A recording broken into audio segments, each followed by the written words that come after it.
In this video, we'll try to solve this question in Java.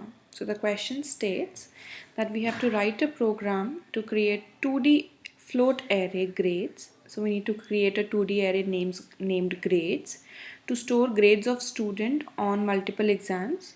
So there are 10 student and 5 subjects. So the array will have 10 rows, one row for each student, and 5 columns, one column for each subject.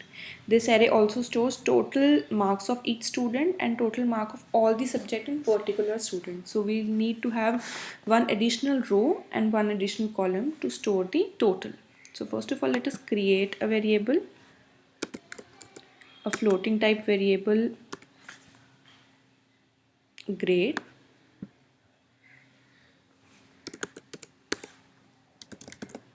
It will be a 2D array of size 11 and 6. One additional is for totaling the grade.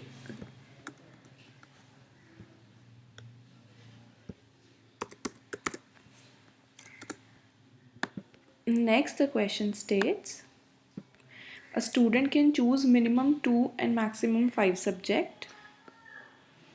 Each row represent marks of single student and each column represent marks of student who took that exam. Also, we have to print that data in tabular format with width of 5 columns and precision 2 single digits. So we know to print 2 significant digits, we can use printf function, and here like we did in C code where we write %.2f and then our value, it will print only 2 values of the floating number. So let us see how it works. Here let us take some variables I and j to iterate the loop. A variable called choice, in which we'll see how many subjects a student has chosen, because he need to have minimum 2 and maximum 5 subjects. And what else do we need? So let us start coding and then we'll see. For all the students, that is I0 to I10, so this loop will run for all the students. In this loop, we need to have one more loop to scan subjects of one student. So J02, J less than 5. Here, before doing that, we can ask a user that, for asking a user, I am taking a scanner object so that we can ask and scan values.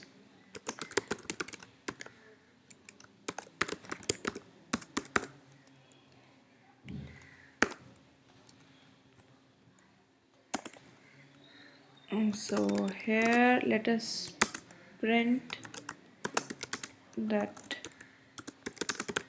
how many subjects you want to choose. Okay, so it will ask all the students at how many subjects you want to choose, and whatever the student will write, we'll scan that value in choice. Choice is equals to s dot next int.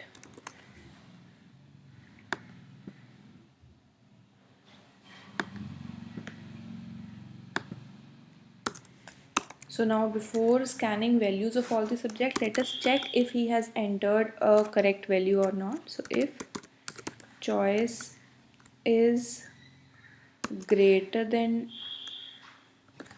less than 2, if it is we are checking if it is a wrong choice. If it is less than 2 or choice is greater than 5, then we'll subtract I and we'll continue. This is because suppose a first student has entered a wrong choice. So if his choice is less than 2 or greater than 5, means they are wrong choice, because question says that it should be minimum 2 and maximum 5. So value of I will be reduced and it will go here. Continue means it will go on the top of the loop, it will skip rest of the part. So it will ask the student again that how many subject you want to choose.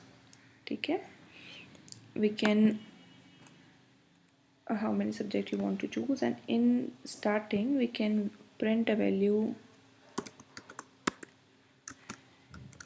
So it will say that uh, who, it will show us the count of who student this, like for initially this I will be 0, so it will say for 1, it will show the index 1 and then say how many subject you want to choose. Next time when the loop will run, I will be 1 and it will show 2, 3. So it is a sort of indexing that we are printing that how many subject you want to choose. Next, for j is equals to 0, j will be running for 5 times. Not exactly 5 times, we have the variable called choice, so j will run choice number of times.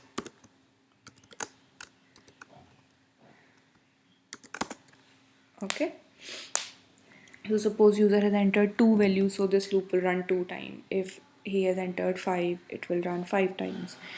Okay, so each time it will ask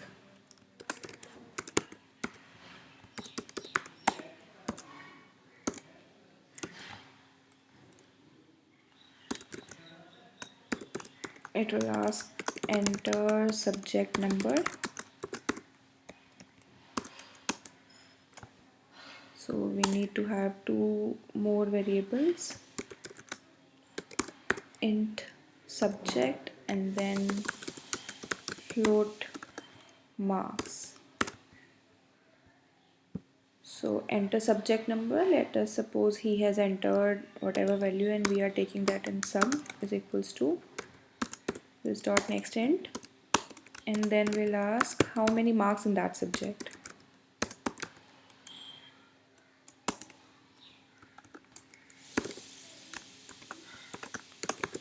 Enter marks in subject and the subject that he has chosen.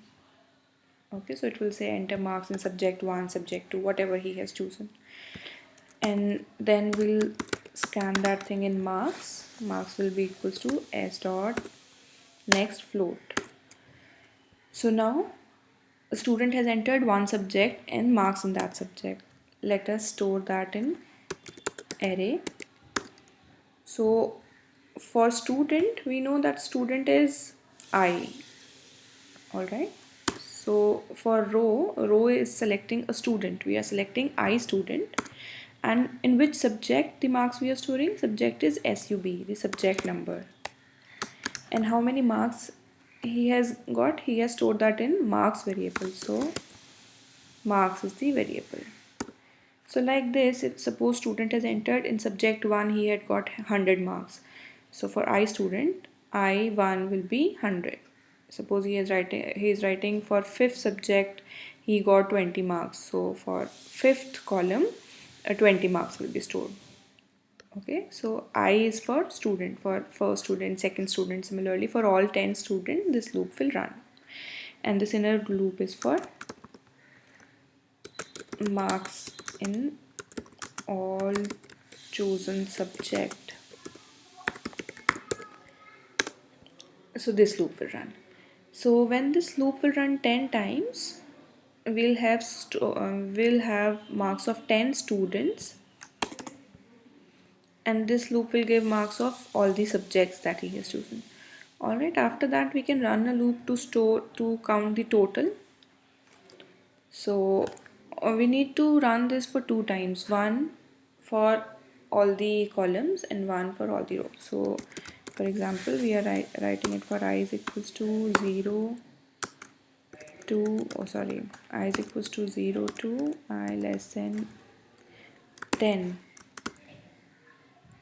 and then I plus plus.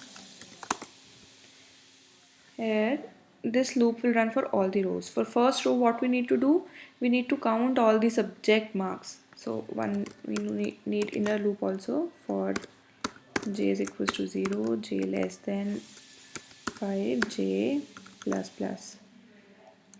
And before counting that, let us take a variable count.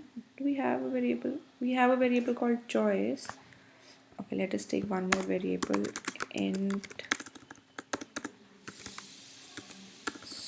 float.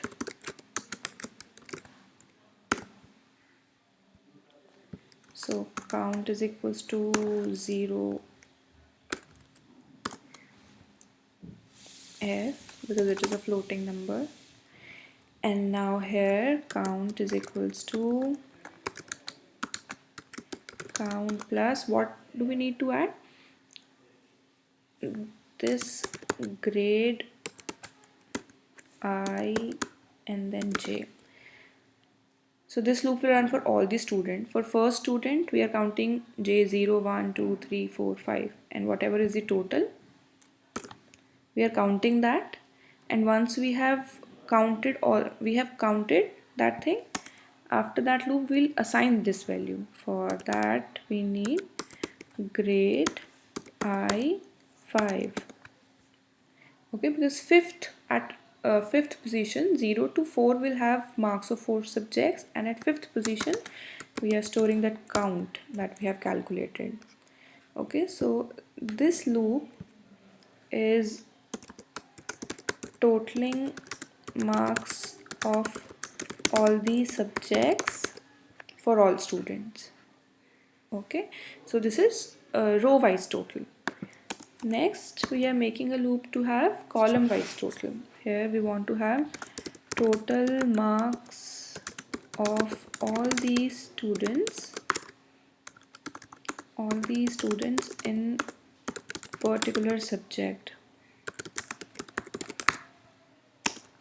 For that we are running I is equals to 0 to so this loop we need to have the outer loop for all the columns, and we have 5 subjects, so this loop will run from 0 to 5, and then I plus plus. This loop says that we need to do total for all the subjects, for each subject, and in each subject what we are doing, for j is equals to 0 to j less than 10, because we have 10 total number of students in that subject. So if no student has not chosen that subject, by default a float will be initialized with 0 value, so it will add 0 in it. Okay, then j plus plus. Here again, before doing this, I'm assigning count with 0, and in this loop I'm calculating count is equals to count plus. So now what we need to add in count, that column, so first thing will be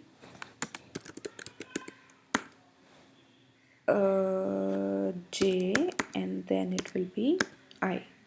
So it will count initially 0, I will be 0, so 0 0 1 0 2 0 3 0 4 0 5 0 6 0 till 9 0.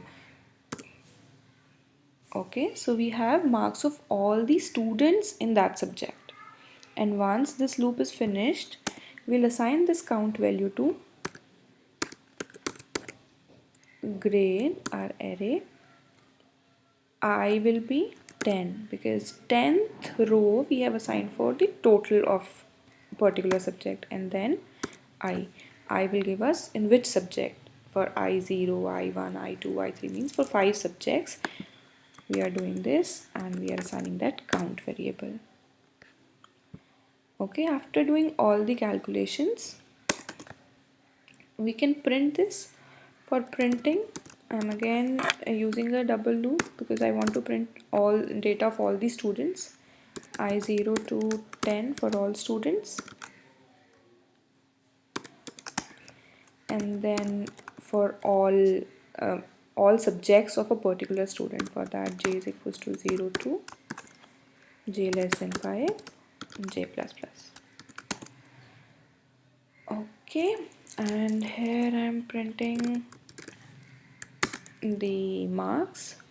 Let us not go in new line. Here I am writing in Okay, so marks we have to print in formatted way. So %d, %d is for printing an integer, %f is to print a float. Here in floating point the question says that you need to print only 2 points after decimal. For that we write 2 dot 2, that is 2 digits after dot in floating point number. And after printing we want to have a tab. So what value we want to print? This is grade and then ij. Okay, so this will print all the marks separated by tab. After this loop, we can go to a new line. For each new student, the data will be entered in new line. Println by default will gives a new line, but we are writing here 2 new lines. Okay, I have not printed total yet. So to run, I'm reducing this count 10 to 2, or otherwise it will be a very big program. So if I want to do this,